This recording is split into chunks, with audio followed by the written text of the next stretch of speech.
A very good evening to all. Myself Muskan and I'm a student of BA LLB second year. I'm pursuing my law from Government Mahindra College, Patiala, Punjab. Today I will discuss with you the very important topic of these days, that is access to justice and technology in the wake of COVID-19.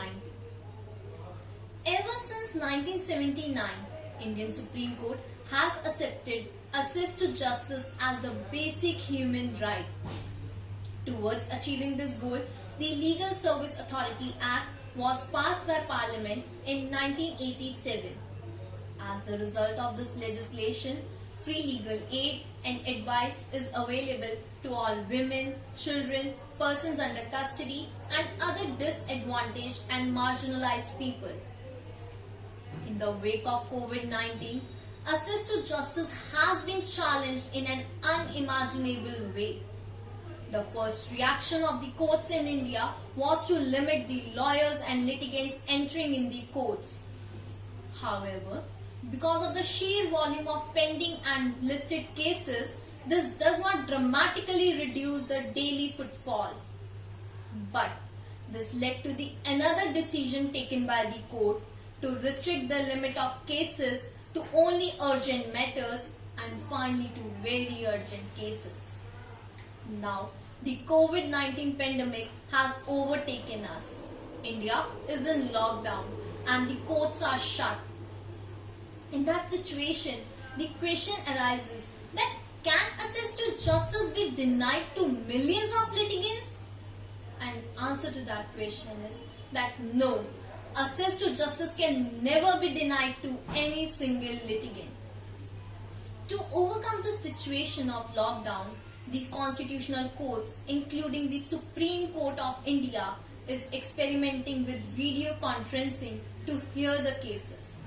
This has made the news because it is for the first time ever any superior court is practicing with video conferencing to hear the cases. However, hearing selected cases through video conferencing has been the norm for past 10 years. In many trial courts of the different parts of the country, they have extended this facility in giving the remand for the prisoners under trial. But on March 23, 2020, Indian Supreme Court heard 3 cases through video conferencing. Accounts suggest that the experiment was quite successful, but a full-fledged schedule of hearing has yet not been announced. Other constitutional courts also heard few cases without any apparent glitch. Access to justice through video conferencing technology has been found possible and it has several advantages, including no travel time and reduction in daily footfall in the overcrowded courts. But as we all know that a coin has 2 sides, similarly is the case here. The greater challenge of access to justice will be tested in 700 district courts. It is in the trial court the foundation litigation begins.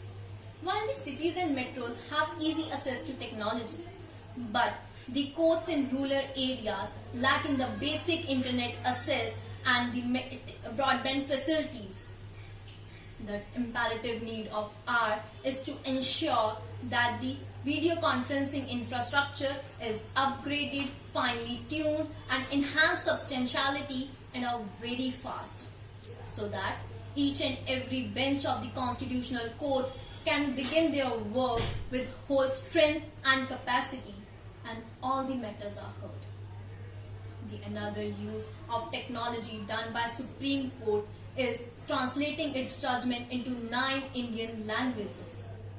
This has been made possible because of the machine language, and about 200 judgments have been translated since last November.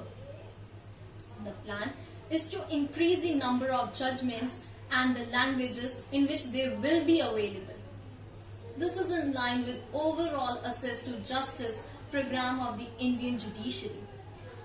And last, while concluding, I would just like to say that harnessing technology for the benefits of litigants and seekers of justice is of utmost importance. And This is eminently achievable through visionary leadership. Thank you.